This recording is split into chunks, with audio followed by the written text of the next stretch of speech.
3.5 বছরের মধ্যে বাংলাদেশকে তিনি হাবিয়া দোজক বানিয়ে ফেলেছিলেন।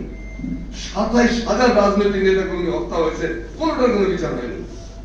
15 লক্ষ লোক দুর্ভিক্ষে মারা গেছে, অথচ সম্পদের কোনো ঘাটতি ছিল না।